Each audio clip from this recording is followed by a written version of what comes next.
Kelly Nelson from the Great White North. What's going on, buddy? Yeah, it's getting colder up here. It's I live in a part of Canada that's not deep freeze Canada like most of it, so I can't really complain. Yeah, I'm good. I'm good. Good, because we are here to talk about the CFL, Kelly. Mhm. Something near and dear to your heart, so to speak. Now, if the NFL is a 10, right, for a love for you, what would you give CFL on a scale to 10? These days, it's pretty low, to be honest. I haven't really been super into the CFL in probably getting around a decade. Okay. I'll explain later sort of the ups and downs of interest for me and for Canadians as a whole. It'd be like a 4 or 5 right now, to be honest with you. Okay. All right, cool. So before we get going, any parting words for the CFL as you eulogize them here?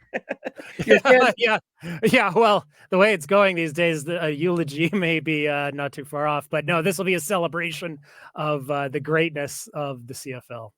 Awesome. All right, Kelly, let's get going, buddy. Kelly, give us a little background here on the CFL before we get into the wrestling. Yeah, because I'm assuming most people watching this probably don't know too much about the CFL. Of course, I'm native Canadian, so yeah, I'm the perfect person to explain it.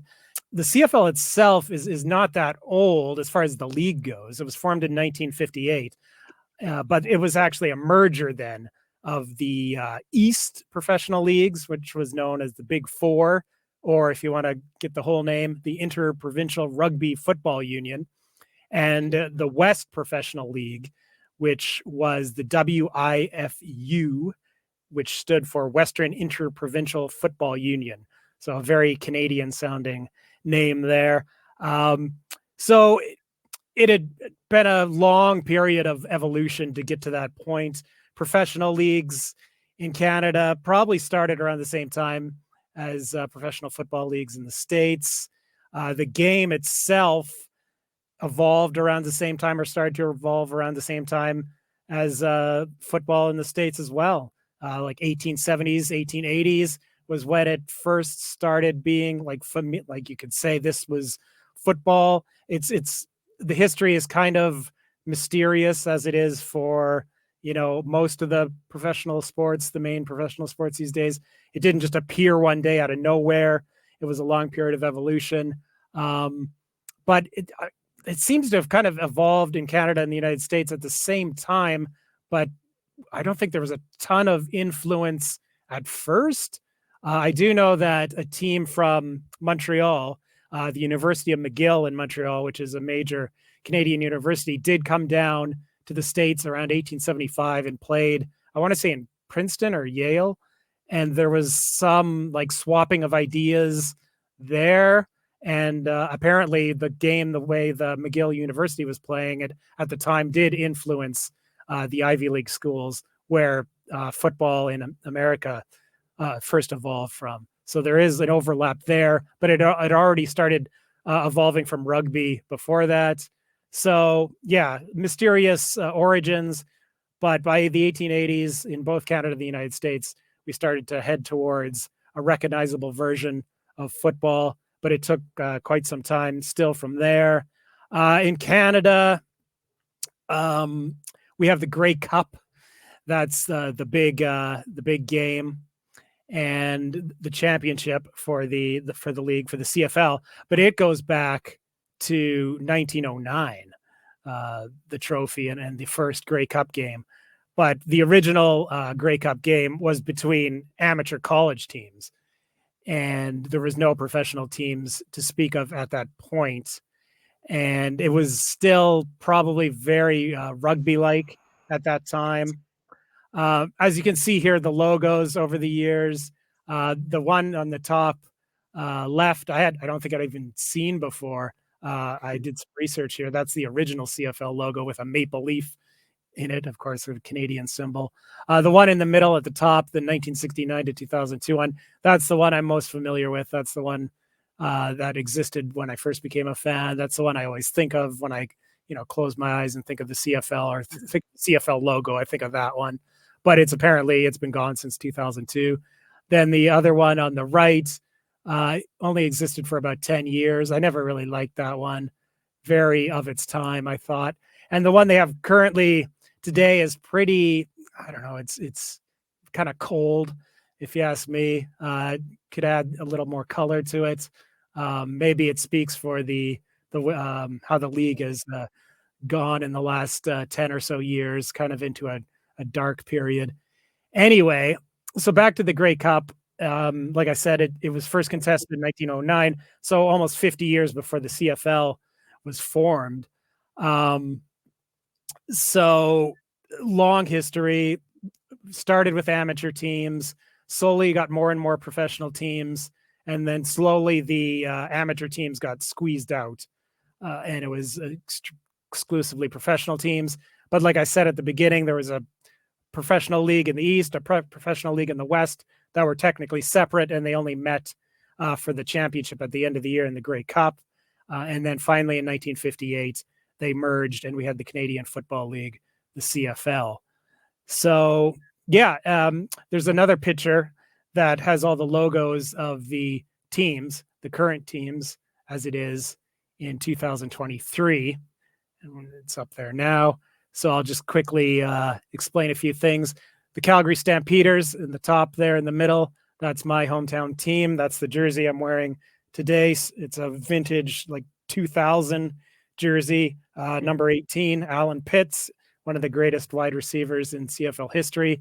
He's basically been retired since around that time, 2000. So that's my hometown team.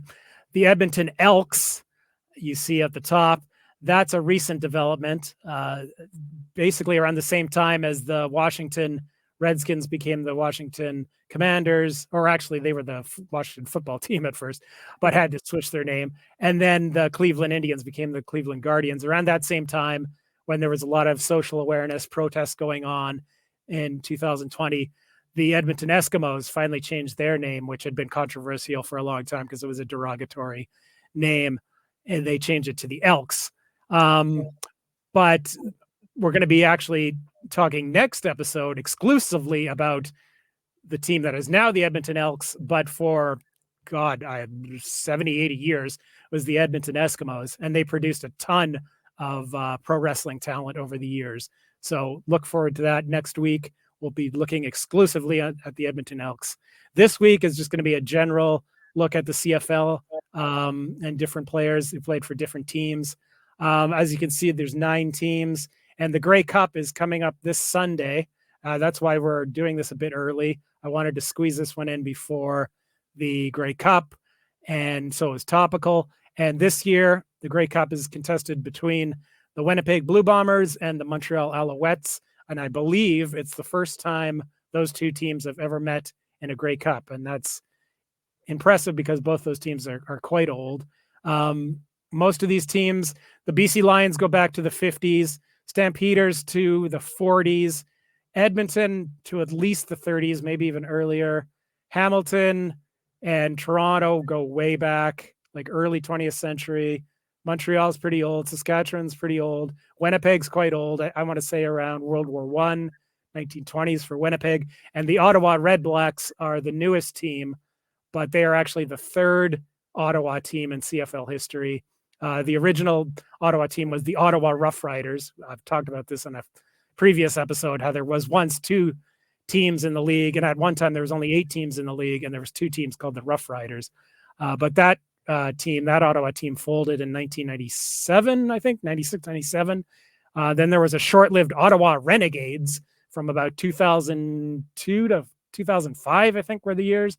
And then finally the Ottawa Redblacks just from 2014, I believe. And Ottawa is the capital of Canada. So it was always kind of embarrassing when the capital of Canada didn't have a CFL team. But this speaks to the up and down fortunes of the CFL over the years. There's been a lot of like boom times, but then a lot of times where teams folded. The Montreal Alouettes, this is the second incarnation of them. They originally folded in the 80s.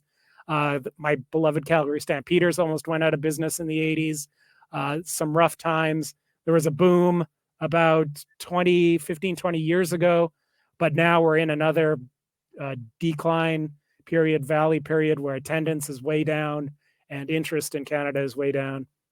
But we're here to talk about wrestling, and that is what we're going to do. Well, we're here to talk about football, but we're here to talk about wrestlers who played football in the CFL. And without further ado, we'll get to that right now.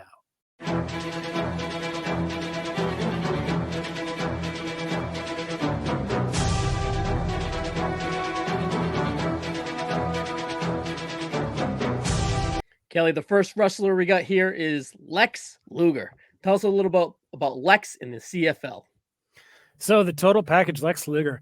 So just before we get into Lex, I just have one quick little thing to add about the CFL that I missed because I blathered longer than I thought in that intro bit. Just the different rules and what differentiates the CFL from the NFL. In the CFL, we have 3 downs instead of 4. We have 12 players per side instead of 11. And the size of the field is quite larger than the NFL field. It's from goal line to goal line, it's 110 yards, and then each end zone is 20 yards. So it's way wider too. So this helps make the game a lot more offense friendly. It always was. Even like before the NFL had like an offensive revolution, the CFL had an offensive revolution. You had Doug Flutie up in the CFL, throwing for, I think, 6,000 yards in a season a few times. There was like crazy stuff like that. The all-time record for passing yards in a game is like 740 or something. That was in the 90s too, Matt Dunnigan. Anyway, so yeah, there's differences in rules. So I just wanted to add that. And now on to Lex. So Lex was born Lawrence Wendell Foal. I believe that's how you say it. I believe the P is silent. June 2nd, 1958. And he was born actually in Buffalo, New York. He was always billed from being from Chicago for whatever reason. I don't know if he actually lived there when he was a wrestler or what, but he was born and raised in Buffalo, in Western New York, in that area. And he was 6'3" and about 230 pounds. Like I said before on an earlier episode or on earlier episodes, I get the weights basically by taking the wrestler's weight and subtracting about 40 or 50 pounds to estimate their football weight, because really I can't find info for football weight for any of these guys. So he was an offensive tackle / guard, another O-lineman, and he originally went to Penn State in 1976. And I don't believe he played at all. So he like redshirted. And I don't think his future looked too bright there because he transferred to Miami, Florida. But back in those days, and up until fairly recently, I think, you had to sit out a year if you transferred to another school. So he didn't play in 1977, and then he started playing for Miami in 1978. And I believe that's where this picture of Lex is from his Miami Hurricanes days, which didn't last too long. He played 5 games, or he was on the team for 5 games. I'm not even sure if he got into many games. He wasn't a starter, and he became very frustrated that he wasn't being made a starter, hadn't been made a starter. And when they were in on the road somewhere, he trashed a hotel room out of frustration because of a lack of playing time. And the coach of Miami at the time, I believe, was Lou Saban, immediately kicked Luger off the team. So that was the end of his college career. And he was actually signed by the Montreal Alouettes of the CFL at a few weeks after he was kicked off the Miami team in 1978, but he didn't play at all in 1978, but he was signed. It was there was a bit of it was a newsworthy story because he was very young at the time. I think he was only 20 years old, and it was unheard of to have a professional that young at that time. So it was newsworthy when he signed with the Alouettes when he was only 20. He did play for them beginning in 1979 for 3 years, 79, 80, and 81. I'm not sure how much of an impact he made as a player with the Alouettes. Didn't find any information in that regard. The Alouettes had been a really good team before that. In the 70s, them and the Edmonton Eskimos were the 2 best teams. They often met in the Grey Cup. And I believe the Alouettes made it to the Grey Cup in 1979. But then immediately after that, they went into decline. And eventually that led to the franchise folding in the mid-'80s or around 86, 87. like I said earlier. So when Luger joined the Alouettes, they were in the decline. After Montreal, he went to the Green Bay Packers, as that picture shows. Very good pitcher, number 66. That was, I believe, Ray Nitschke's number that hadn't been retired yet, and that Luger got to wear. But unfortunately, his time with the Packers was plagued with injuries. He didn't get into any games, but he was on the team, or at least on the practice squad, in 1982 and 1983. So he did make it to the NFL, but didn't get into any games. He was injured most of the time. Then, around that time, another professional league debuted, the United States Football League, the USFL. They debuted in 1983, and a lot of football players that would become wrestlers found their brief fame and fortune, or neither really, in the USFL. And Lex Luger was one of them. He played for 3 different teams in over 2 years, 1984 and 1985. Played for the Tampa Bay Bandits, the Memphis Showboats, and the Jacksonville Bulls. And I have a correction from a few episodes ago when we were talking about Paul Orndorff. I said that Orndorff played for the Jacksonville Bulls of the WFL, but I had my teams, my Jacksonville pro teams mixed up. The team that Orndorff played for in the WFL, I believe, was the Jacksonville Sharks, or maybe even the Jacksonville Express. There was actually 2 WFL Jacksonville teams, to show you how disorganized and chaotic that league was. And the Jacksonville Bulls was the USFL team, not the WFL team. So this picture is from Tampa. I circled him. I wasn't sure. He probably would have stood out even without the circle. But there he is. He had a beard for most of this period. And then after football, like he was in Florida, he got into wrestling in Florida in 1984, actually. I think originally just as like an out, like a kind of like a bodyguard that didn't wrestle. And then in 1985, he started wrestling. And there, that last picture of him shows how, how different he looked. And his physique was much different as a football player. But he was, as a wrestler, he had a meteoric rise. He immediately in the Florida territory went to the top, went to the main events. He beat Wahoo McDaniel, a man we're going to be talking about in a couple episodes, right away. And that cemented Luger as a rising star, because McDaniel was a huge star and had been a big star in Florida for a long time. And then after that, it was like a long period, 80s and 90s, where Luger was one of the biggest wrestling stars in the United States, at least. And yeah, I mean, I was never a huge fan of Luger, but we're going to be talking about his wrestling at the end, so I'll save that for then. But that's Lex Luger as a football player. He dabbled, actually it was a good 6-7 years in pro leagues, 3 different pro leagues, but he never really caught on as a regular player anywhere.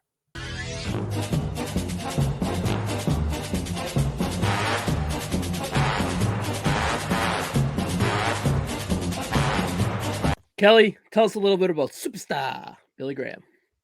Yeah, the superstar. Wayne Coleman, born June 7th, 1943. And he was born in Phoenix, Arizona. Pretty much lived there his whole life. He was a big man, 6'4", 230 pounds. And in football, he played defensive end. Now, superstar's football career, I had to kind of stretch here with some of the CFL guys because, just to fill up 4 slots. Superstar's career in the CFL was very short. He had an interesting path to the CFL, or to professional football, because he played football in high school, but he didn't go to college. He didn't play college football at all, and then was able to go to a professional team. It shows you how different things were back in those days. I believe he had someone that he knew in Arizona hooked him up with the CFL, and he went to Calgary, played for the Stampeders in the preseason. This was 1967, and he was traded before the regular season started to the Montreal Alouettes. And there we have Wayne believe it or not, he was only 25 years old apparently in that picture. Bullshit. He looks 55. Hey, yeah, I know. It's crazy, but that's how it is. People looked older back then. That's definitely true with Wayne / Superstar. So yeah, only played a couple games with the Montreal Alouettes in 1967, and then he went back to the States and didn't come back to the CFL, but he did try out for the Oakland Raiders in 1968, and that's where this pick is from. Number 64 with the Raiders. And he was only with them in the preseason in 1968. And that shows you again how different things were. Again, he didn't play college, but he was very close to making the Raiders team in 1968. Apparently, he tore his Achilles in the preseason, and that was it for him as a football player. So it was a very brief couple years. He was still young. He was trying to figure out what he wanted to do. And his connection, though, in Calgary, playing for the Stampeders, kind of, I don't know if it got him in with Stu Hart later, but that's where he went to train in 1969. He went back to Calgary. It's kind of funny. I don't think they were really related. He just ended up going to Calgary for football, and then 2 years later going to Calgary for wrestling. And he was trained in the dungeon. And my wife just joined us. Hi. And she's not a football fan or a wrestling fan. So yeah, he went to Calgary, trained in the dungeon, and he actually teamed with a person we're going to be talking about shortly, Angelo Masco, very early in his days in Calgary. Like within the first few weeks as a wrestler, he was a tag team with Angelo Masco. But after Calgary, he went straight to the top almost. He became a huge star in the 70s, one of the biggest stars. I'd say next to the Sheik as far as heels go. He was probably the second biggest heel star of the 1970s, one of the overall top stars in wrestling in the 1970s. Of course, he eventually beat Bruno Sammartino. That's the cover of The Wrestler from 1977, and had a 10-month reign as a champion in New York. We talked about him last time, about that run. It's a really good run. A lot of cool matches. We're going to be talking about another one later. And yeah, he was huge in the 70s. And in the 80s, well, I've talked about Kung Fu Billy Graham enough, I think, in my life. There's not a lot to talk about. And then unfortunately, when he turned things around and went back to the WWF, his health betrayed him, and he wasn't able to wrestle much more. But yeah, huge star in the 70s. Great on the mic, great promo, super influential. His look influenced so many guys, Hulk Hogan, of course, being the most obvious. And yeah, big star. And he just passed away not too long ago, May 17th, 2023. R.I.P. Wayne, superstar. We'll miss you.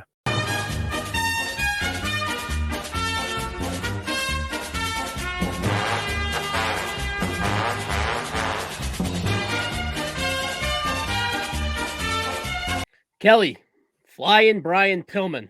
What do we got going on with him? Yeah, Flying Brian, the loose cannon, an amazing pro wrestler, but he was also an amazing football player. Yes. So he was born May 22nd, 1962 in Cincinnati, Ohio.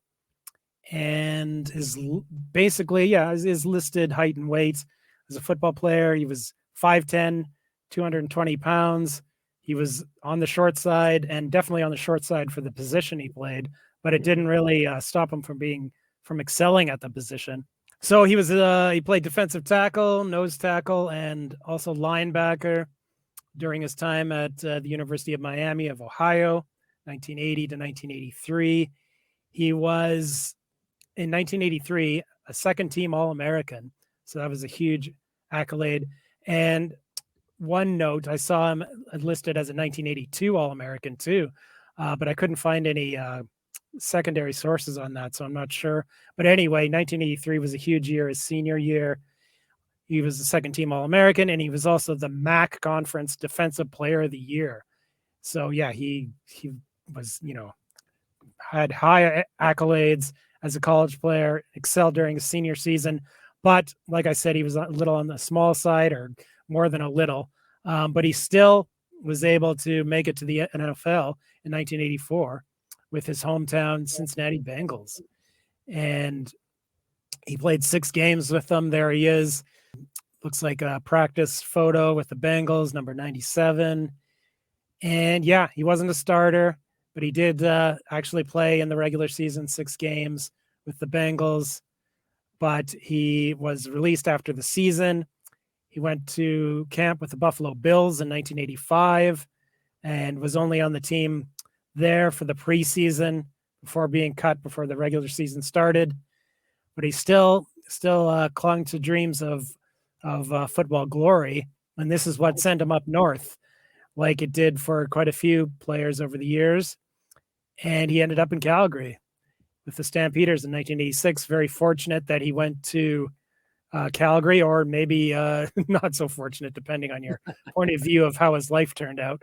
But fortunate for him to get into professional wrestling, to go to Calgary, because of course that's where Stu Hart is in the dungeon. So that's actually a CFL trading card from 1986 with the Stampeders in quite different uniforms that they have today.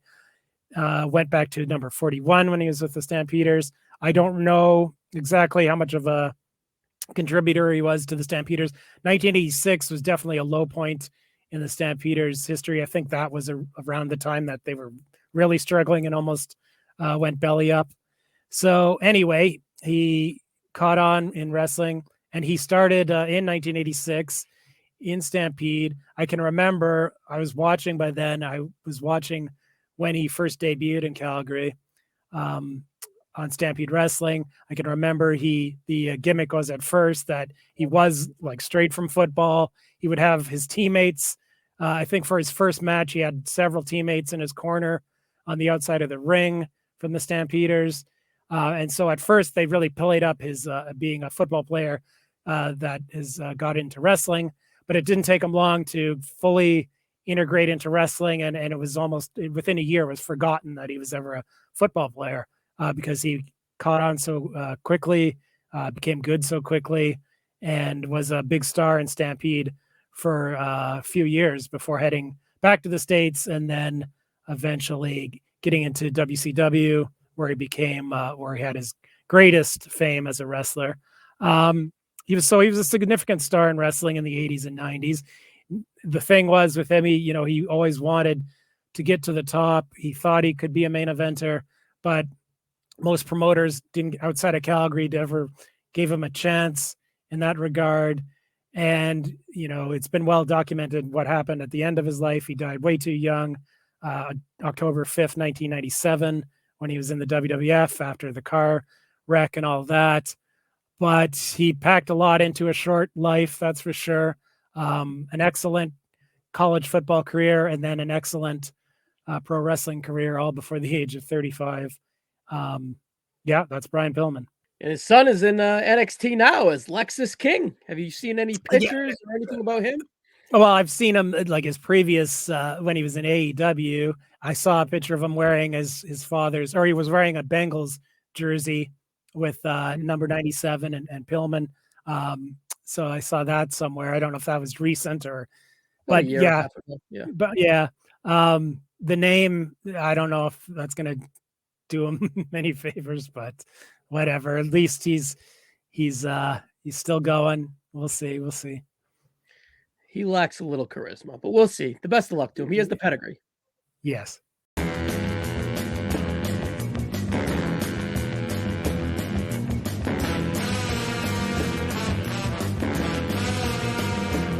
Kelly, tell us about Angelo Masco, my neighbor. Yeah, I was going to ask you how close you are to where he was born. About 45 minutes. He's near Boston. Yeah. So what a pitcher, what a guy, Angelo Masco.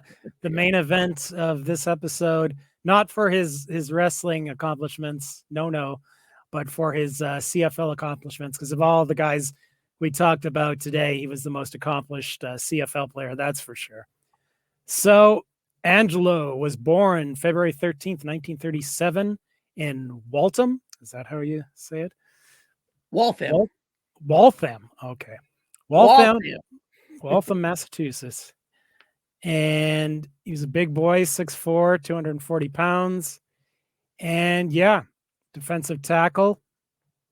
And he went to Notre Dame first, which was a big deal. Well, still is a big deal today, but was really a big deal back then because he joined them around 1954 when Notre Dame was coming off a long stretch of national championships, Heisman Trophy winners, all that. Basically, still to this day, like their, biggest glory period. But at Notre Dame, young Angelo got into trouble. I think he was doing gambling, other stuff, and he got kicked off the team for the extracurricular activities. Yeah, so he was a bit of a bad boy, and he ended up going all the way from Notre Dame to Wyoming. So, I'm not going to say anything against Wyoming, but that is a bit of a step down in prestige when it comes to college programs. And I couldn't find the exact dates. I had to basically guess based on when he started in the CFL. So I said, circa 1954 to 1957 was his college career at Notre Dame in Wyoming. He went to the CFL in 1958, and he was actually drafted in the NFL by the Philadelphia Eagles, my beloved Philadelphia Eagles, in, get this, the 30th round. That might be a record for us. Yeah, new record. Even I can't remember who was it Orndorff? No, it wasn't Orndorff. Somebody else. Orndorff was late teens. Yeah. I think Vern Gagne was quite late. But maybe, yeah. Anyway, definitely not the 30th round. The 350th overall pick in the 1959 draft. But of course, he never played for the Eagles, never played in the CFL, or never played in the NFL, sorry. Started in 58, like I said, in the CFL, the year the CFL came into existence as an official merged league of East and West. And he was originally with the Hamilton Tiger Cats. That picture that's the Hamilton Tiger Cats uniforms, very similar to the Pittsburgh Steelers, which is fitting because Hamilton is known as the Steel City of Canada. And of course, Pittsburgh's the Steel City in the States. So they share that in common, and also the colors of their uniforms. So he started with Hamilton, but he bumped around a bit. He played for Ottawa, the Rough Riders, and then the Montreal Alouettes. Yet again, almost everybody played for the Alouettes. And then he returned to Hamilton, though, in 1962, and would play the last 10, 11 seasons with Hamilton. And this is where he became one of the great defensive players of all time in the CFL. In the 60s, from 62 onward. Hamilton in the 60s was a powerhouse. Them and the Winnipeg Blue Bombers played in the Grey Cup almost every year. And Masco was a big contributor to Hamilton's success. He was a 5-time All-Star, and the Hamilton Tiger Cats won 5 Grey Cups with him on the team. And 1960, 1963, 1965, 1967, and 1972. The final game he played was the 1972 Grey Cup, fittingly in his home stadium, our home team stadium, Hamilton. So he got to go out on top, winning the championship before the home crowd in Hamilton in 1972. He got into wrestling quite early, I think 1960. So just a few years after he started pro football in the States, in Hamilton, he started wrestling in Canada, and in Toronto in particular, which was a major hub for wrestling back then. Hamilton is actually very close to Toronto, probably only half an hour away. It's maybe even less. It's very close.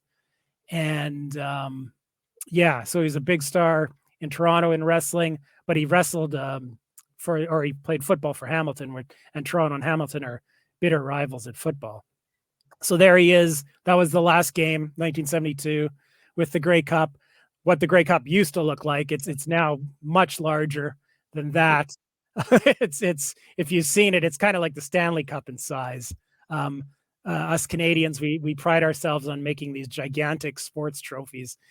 So we have the Stanley Cup and the Grey Cup. They're both huge, but that was an early incarnation of the Grey Cup there. So yeah, and then he continued wrestling all through the 70s, well into the 80s. He was inducted into the CFL Hall of Fame, class of 1987.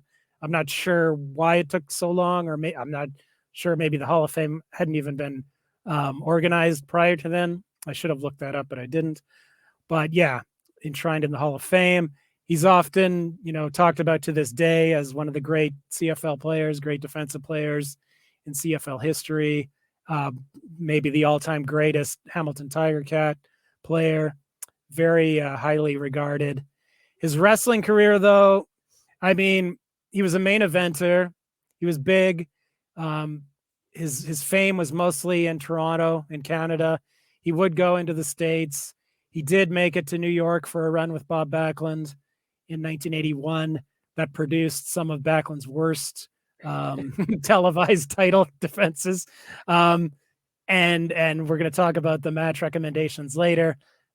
We could only come up with one recommendation for Masco, and it was kind of a marginal one at that. I couldn't recommend the Backlund matches because they were not recommended matches that you recommend to watch.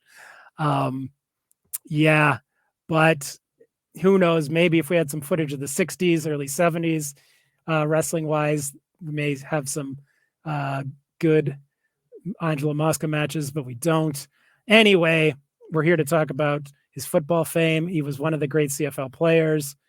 And yeah, he eventually, you may have even saw this, Ryan, when he was an elderly man about 10 years ago. There was a reunion thing in the CFL where in the 60s, Masco famously got into a fight with a BC player, a quarterback named Joe Kapp, who played in the NFL later with the Minnesota Vikings.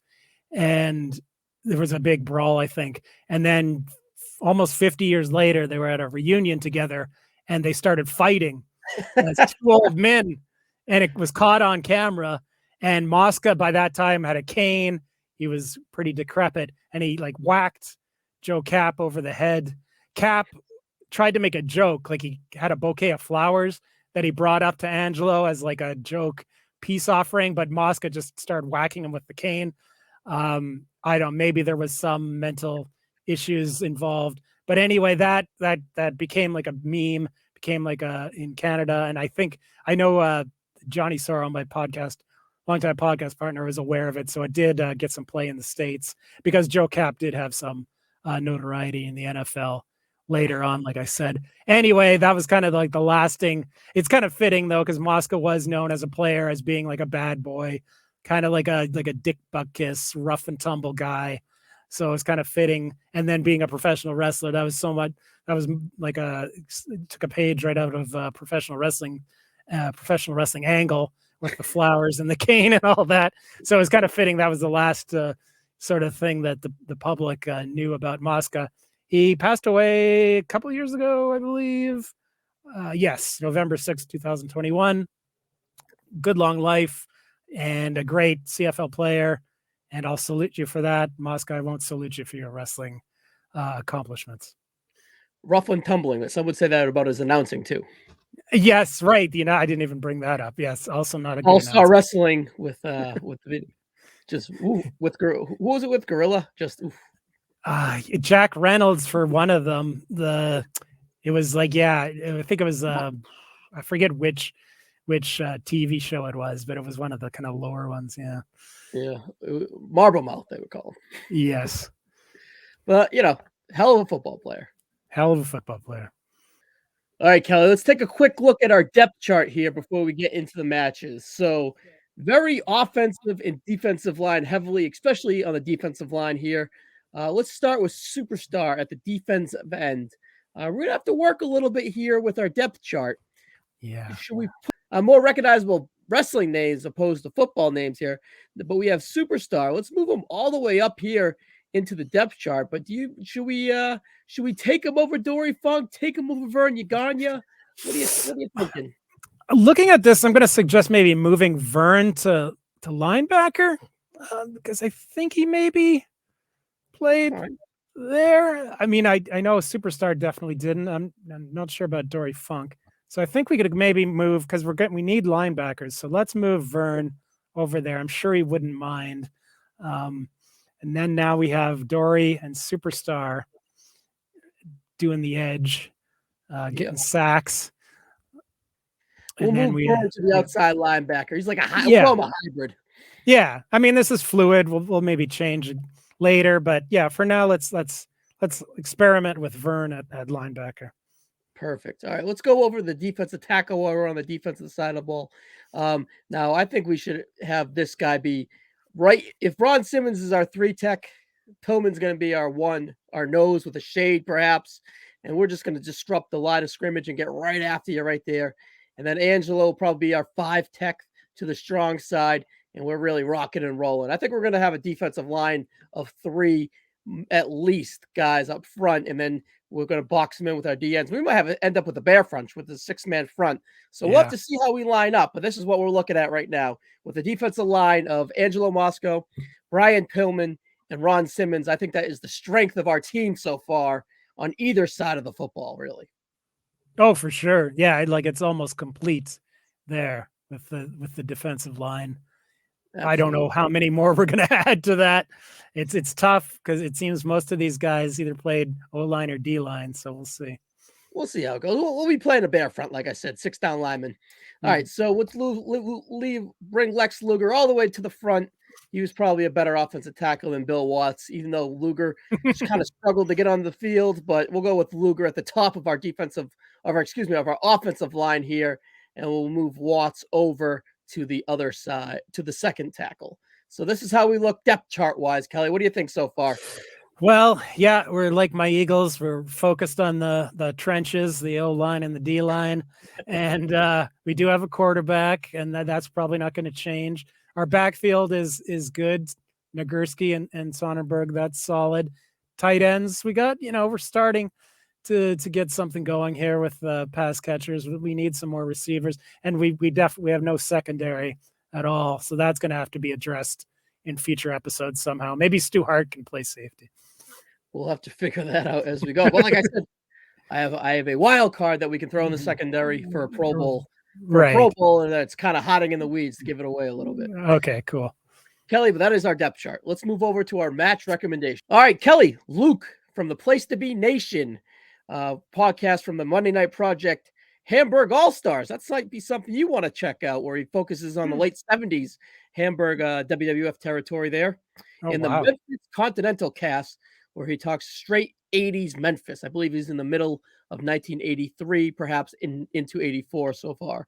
But Wow. Luke, from the late 70s, early mid 80s nostalgia kick, he's your guy. But he's across the pond, not the Great White North, but he's across the pond. A lot of international love here on the No So on this episode with Canada, Canada football players, and then now Luke jumping in.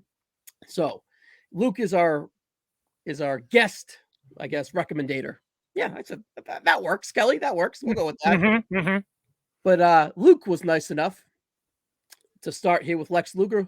Luke recommended Lex Luger versus Mean Mark Callis. I'm not sure if he was mean yet, but Mark Callis, formerly known or soon to be known as The Undertaker, in a singles match for the NWA World United States Championship on July 7th, 1990, at the Great American Bash in Baltimore, Maryland. A 12-minute and 10-second match that I went 3.25 stars. Are you familiar with this match? Yeah, I'd been aware of this match for years, but I don't think I'd ever seen it until this afternoon. I found it on Daily Motion and watched it. Of course, because I was aware that Mean Mark became The Undertaker a few months later. I've seen his like skyscraper matches, but I don't think I'd ever seen this. And it was pretty good. They did a really good false finish at the end where it was very believable that Luger was going to lose because the referee was knocked down and Paul Lee interfered and hit Luger with the phone. So that was a very good near fall. And both guys looked fine. Like, of course, Mark was quite new to the business at this time. And Luger always has this bad rep as being a horrible worker. But at this point in 1990, he was actually really good. He had a lot of good matches, great matches in the late 80s, early 90s. And yeah, I went 3.5 stars. I thought this was perfectly fine. I'm glad I finally got to see it. And unlike Sean, Luke did not give us match ratings. But yeah, I thought it dragged a little bit early, but when it picked up, it was good, and I believe it. Just a hair under very good to me, but overall pretty good. Three and a Mhm. quarter for me. Yeah, So pretty much the solid. same wavelength. But I think maybe perhaps it dragged for me to start because I watched it right after watching this match right here, which is Mm. Lex Luger versus Ric Flair. If Ric Flair is DQ'd, he loses the World Heavyweight title. This is, of course, for the NWA title, the night after Christmas, December 26th, 1988. Starcade, 1988, and the Norfolk, Virginia. 30 minutes and 59 seconds. Kelly, I went 4 1/4. I absolutely love this. This is the favorite match, of course, recommended by you. This is my favorite match that I've watched for this series we got going on so far. Yeah. So December 26th, since we're doing a CFL episode, a Canadian episode, December 26th is Boxing Day in Canada. It's a holiday. I think it's also in the UK as well, but not in the States. Bunch of Yeah, weirdos. I know another weirdo Canadian thing. What can I tell you? Metric system, Boxing Day, 3 downs. We're just weird. I love this match. Yeah, it's great. It's one of my favorite Ric Flair matches of all time, and probably my favorite Lex Luger match of all time. It was one that was like, as a kid, I could only read about it in the mags. I was very interested about Luger's chase that year, and I thought for sure Starcade he was going to finally win. And I remember getting the magazine and reading about the match and him losing, and I couldn't believe it that he didn't win in the end. But when I finally did get to see this match, I was blown away. It's great. I went 4.5 stars. Like I said, it's one of my favorite Flair and Luger matches, like individually. And of course, they wrestled a million times and had several very good to great matches over the years. But yeah, this one's a cut above. It's exceptional. Yep, and Sean King would go on to recommend the Wrestle War match between these two afterwards Yeah, from 1990. He said, I need to watch that one, whereas actually yeah. better, believe it or not, because I mentioned to him, I'm like, wow, this Luger match is fantastic. I hadn't watched this since like the early 10s, you know what I Mhm, mean? So it's been at least 10 years, probably mhm, even 15 for me watching this, whenever like the Starcade thing came out or whatever, mhm. whatever, I don't know, however, I saw it, Yeah, like, it was this, on a DVD for sure. That's where I yeah, saw it. Yeah. whatever it was, but yeah, it was really cool, and I love the finish, how, Luger could not or Flair could not cheat, or he could not get DQ'd, and I love how Luger's knees collapsed. I think Luger did a really Yes. good job with that, and then Yeah. Flair very slyly landing very close to the ring ropes to Mhm, catch mhm. the leverage. I just thought it was an excellent match, and it did not Yeah. drag whatsoever. Mm. A typical Flair match where it was hot, hot, hot for the 31 minutes. Yeah. Yeah. Great, great match. Yep, and the second wrestler we have here is Billy Graham, and Billy Graham was recommended for a Dusty Rhodes match. So, of course, Mhm. Luke happened to recommend a different Dusty Rhodes match here. It is a no DQ match, 2 out of 3 falls in a brass knuck Mhm. championship match, January 4th, 1980, from Houston, Texas. Houston wrestling, so to speak. 16 minutes and 13 seconds. I gave 3 stars. 2 out of 3 falls. It was cool. The layout was a little weird, but overall the violence To was say the great. least. The violence was great at times, but it's super dragged at times. But I thought there was just enough heat and not just enough excitement to kind of find a middle ground of 3 stars for it. Yeah, I mean, now we've had back-to-back episodes with Dusty versus Superstar matches. Last time it was a recommendation for Dusty, of course. This time for Billy Graham, and last time it was in Madison Square Garden.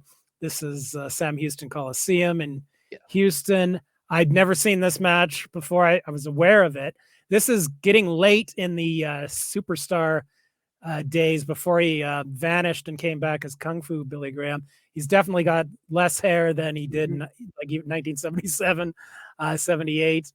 And yeah, it was because the same night they were going to have, I'm assuming, a 2-ring battle royal. So you got 2 Something, yeah. rings, and it's really filmed weird where it looks like the ropes, there's like 6 ropes, 7 or 8 ropes or whatever. And Paul Bosch on commentary.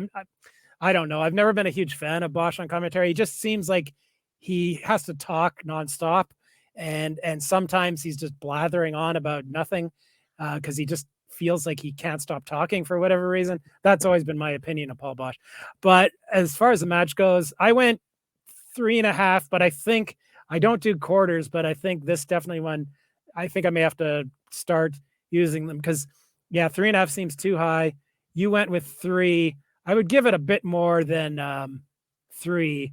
We'll stick with 3.5. I don't want to start monkeying around with my star ratings at this point. Well, talk me back. Yeah. It was similar to the Texas Death Match in New York because the rope was also used. Dusty bled, but yeah, it was slower. Another cool thing, this, like you said, it was a brass knucks title match. There's not too many of those on tape. That was a title that was pretty much like it probably started, who knows, like way back, 40s, maybe even 40s, 50s, and it was still going into the 80s. Texas had the brass knucks title. I think multiple Texas promotions, and Florida was another territory that used the brass knucks title. Basically, it was a hardcore title before the hardcore title, where every match contested for the brass knucks title was a no DQ match. So basically, this was like the Texas Death Match that they did in New York a few years earlier. But yeah, it was just, yeah, you're right. It was Same rope spot, yeah. Yeah, same rope spot, but it just the crowd wasn't as heated. It just didn't hit that next gear like the Texas Death Match in New York in '77 did. It just felt like we got like a 55-minute Billy Graham rest hold leading into the first fall. And I was Right. like, "Oh, we're only 7 minutes in, they get the first fall," and literally 75% of that 7 minutes were just a rest hold show, and it just felt lazy, and it felt weird. It felt like weird and like going through the motions to kinda get to the heat. But once they got to the heat, it was cool, it was good, tip like we did to the Garden. I prefer the Garden match over this, but it was still kinda cool to go back and see it, a few years after that. Yeah, it was at this point, Graham, like he admits in his biography, that he had kind of checked out on wrestling and was depressed after his run in New York. So we're not seeing him at his best here. And the finish was screwy. You get a double count out Yeah, yeah. in a no DQ match. That is never good. But anyway, and it's weird because you have pinfalls in the match. It's not like they were protecting somebody from doing jobs, really, because Dusty took a pinfall. Yeah, it was Superstar just ate a weird. pin, of course. Anyway, we've talked enough about this match. It's good, but yeah, it's not great. That's for sure. Yeah. Alright, so then your recommendation for Superstar was Billy Graham versus Bob Backlund in a Sicilian stretch match. Not a regular stretch match, but a Sicilian stretch match for the WWF Championship on September 16th, 1978. Philadelphia Spectrum's 18 minutes and 28 seconds, 4 stars. It was great. I loved it. The crowd was electric. Kelly, I texted you and said, "Are they Yes. piping in these crowd noise? Because this is No. fucking hot off the jump." I actually liked. Actually, no, fuck that. I love the false finishes with the stretcher job. This little Hammenegger mash wishes they had this stretcher. Like it was like movie prop stretcher. Like it Yeah. was brutal. Like it barely fit one of Superstar's legs. Really, he was struggling. It looked like they had 150-pound referees trying to carry him out of this. So the crux of this is you had to beat your opponent all the way to a pulp, and then the referees would come and put him on a stretcher. And once the referee would carry him, 2 referees would try to carry this Hammenegger stretcher out of the ring and dump him out of the ring, and that's how you were victorious in this match. But I thought it was great despite the wonkiness, but I endured the wonkiness of it. It was brutal. Typical Backlund. Backlund was great. Graham just as great here, by the way. I just loved it. It was great. 4 stars for me. Yeah, I loved this one too. I don't think I'd seen it until a few months ago. We watched it for Mystery Titan Theater when we did the Billy Graham tribute show. Oh, wow. Yeah, I'm surprised I missed out on this one for so many years because I love both guys. I love this era. It's a Sicilian stretcher match. It was a gimmick used in New York at this time. Bruno, of course, when he was on top, it would be used for him a lot. That was where the Sicilian part came from. Yeah. I guess. But this one's great. Using the stretcher as a weapon. The crowd, like you said, nuclear hot. And yeah, it was just an all-out brawl between the two guys. The best match, I think, that's on tape between Graham and Backlund easily. I went 4.5 stars. I thought, yeah, it's got to. I love this era, just like Luke. If you know me, I've talked about this era so much over the years on podcasts. I love WWF era wrestling, late 70s, early 80s, and the Spectrum and Philly is always near and dear to my heart. So yeah, this is a great match. Everybody should see it. It's a timeless match. Anybody who loves wrestling today and is unfamiliar with the 70s would I think enjoy this match just as much as a modern match because it's just crazy good. Yeah, very cool.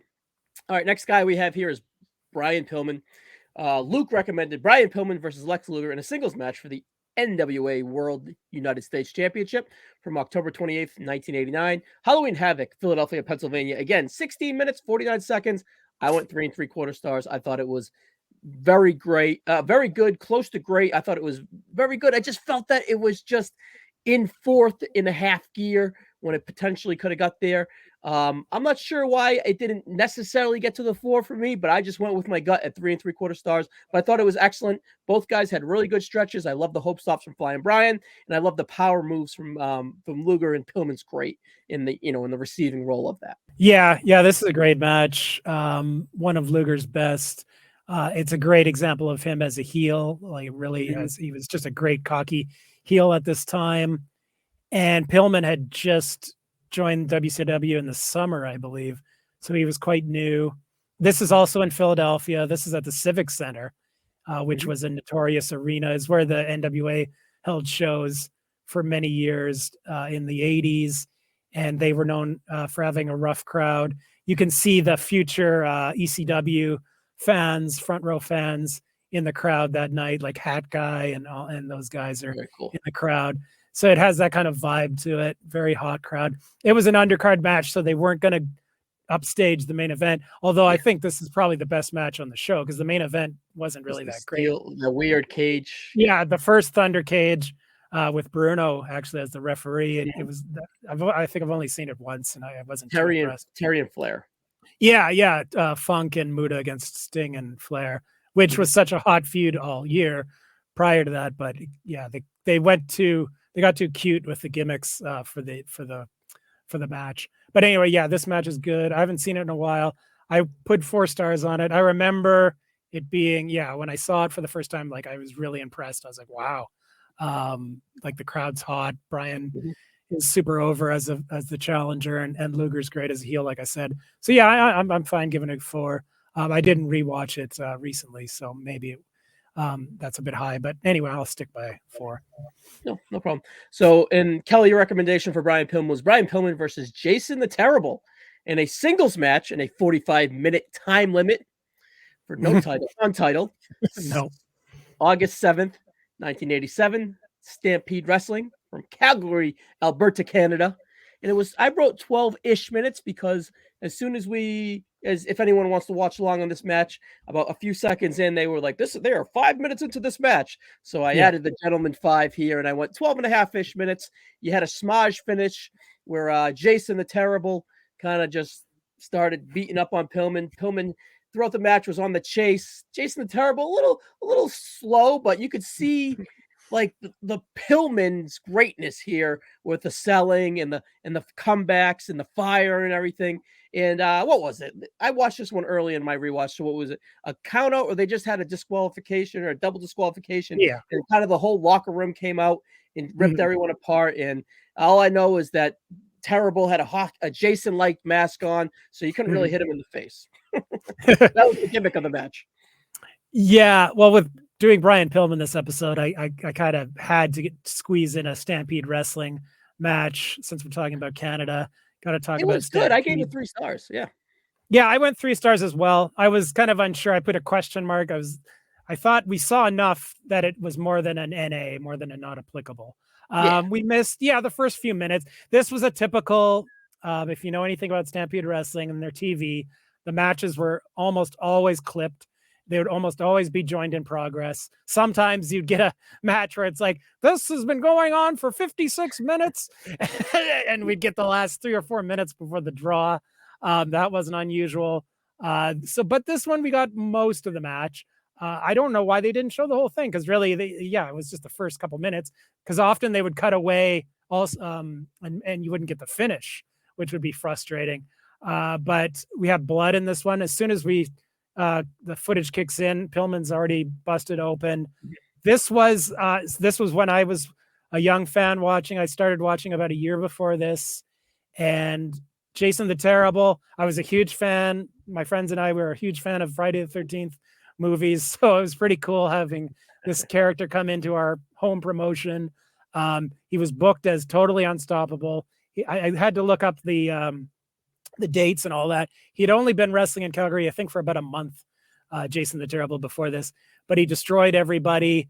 The match I remember between these two was, I believe it's the next week. They have a rematch, and it ends. I have this memory of Pillman, speaking of stretchers, Pillman being stretchered out after like a terrible beatdown by Jason the Terrible.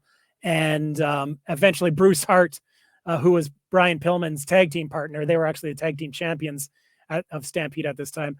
Bruce Hart would come in after Pillman was hurt and feud with Jason the Terrible. I have a clear memory of that. I couldn't find that match on YouTube. So this was, I believe, the week before that. This one was, it was cool. Jason, it was, he had the mask. I don't know how they explained why this was legal, but it always was, that he could wear it.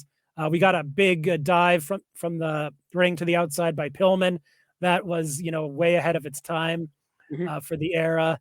And you got it. Yeah, it was the ref kept getting knocked down at the end. So it was basically, and the ref, by the way, was Wayne Hart, the Hart brother, who was just a referee. And occasionally he would wrestle and work a kung fu gimmick, coincidentally, when he wrestled, but was mostly a referee. And he was knocked down, and then the wrestlers spilled out and broke it up. And he had the Zodiac. That was Jason's. He had two managers, although the one manager, Judah, what was his name? Anyway, I don't think he would remain as Jason's manager for too much longer after this, because I just remember the Zodiac, the one in the black hood and all that, who was Barry O. Oh, really? Randy Orton's uncle. Yeah. I love me some Barry O in the video. Yeah. So he was the Zodiac, and they would do these crazy promos where Zodiac would do all the talking, and he'd reference a person called Luke. Funny enough, Luke is recommending matches, but he'd always reference this Luke person that was never seen, kind of like Sister Abigail for Bray Wyatt or something. And they had like a psychedelic background in space with stars and stuff. And eventually, like the Zodiac in the match uses his mystical powers to tame Jason and calm him down at the end of the match. But I could talk about this stuff for hours. But anyway, this was a nice little slice of Pillman in Calgary to show you this was less than a year after his debut, and he was already really good. Yeah. And so I went 3 stars. Even if we had the whole match, I don't know if you'd go much more than that. So that sounds about right. Pace. Like it was said, it was good. It was good. Maybe Jason the Terrible, catching him without really, on the first viewing, not really knowing the depths of the character or the background. I was just like, what are we doing here, Kelly? But I got into Jason the Terrible for a bit, and I did laugh when it was going to, a 45-minute time limit, and it's like, yeah. There you go. So it was pretty cool. But believe it or not, you and Luke happened to recommend the same Angelo Masco match, and that is against the Iron Sheik, known as at the time Hussein Assad. Arab? No, Hussein Arab. All right. I botched that, but you picked me up a little bit there. We'll go Sheiky Baby and a steel cage match for was it the NWA Canadian World Heavyweight Championship, or was it just the Canadian World Heavyweight Championship? It was probably referred to as both. Toronto definitely was affiliated with the NWA, so that wouldn't be unusual. So it was December 28th, 1980 for Maple Leaf Wrestling in Toronto, Ontario, Canada. 16 minutes, 5 seconds. I went 2 3/4 stars.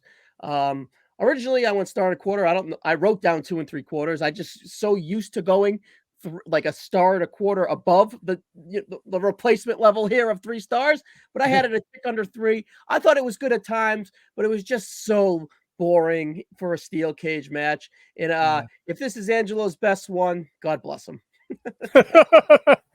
Yeah. And we just watched this one not too long ago in Mystery Titans Theater as well for Iron Sheik's tribute The crowd episode. was hot. I'll give him that. Yeah. Hometown boy. Yeah. Yeah. Well, Maple Leaf Gardens in Toronto was, one of the all-time great wrestling arenas back in the day, similar to a MSG, a Philly, a Boston Garden, same type of crowd, hardcore fans and rabid fans. And Sheik, this was, the year of the Iran hostage crisis. So he had a lot of heat Yep. at this time, even in Canada. And Mosca, like I said earlier, was a big star in Toronto, 60s and 70s. He was definitely getting long in the tooth here as a wrestler. But yeah, and no, yeah, you're right. It's not a great match at all. I'm gonna go 2.5. I can't give it 3, which is saying something. Because it's just it's forgettable. It's Mosca just wasn't capable of much. He's Cool not a moment good at the end baby though with everyone face. coming out. Yeah. I The mean, he locker was room over. jumping, baby face over. He was over. It's just Yeah. at the end of the day, he's probably a tag wrestler, but he's a big star, so I get it. Well, This is he's like one of those guys like Big Daddy in England was super over, but his matches were horrible. Mosca wasn't, as over as Big Daddy. And his matches were probably better than Big Daddy. But anyway, yeah. I like I said earlier, I couldn't recommend those Backlund matches because they're actually probably worse than this, believe it or not, or on the same level. Anyway, it's fine. We didn't have to watch 2 Angelo Mosca matches. Hey, I Consider thought it was a ourselves happy coincidence, Kelly. lucky. Yeah. No, I maybe I did that on purpose. I didn't want to watch another one. Cool, but again, thank you to Luke for recommendations for here. Kelly, Yeah. as we get out of here, how you feeling going into the bye week on the Eagles? Good.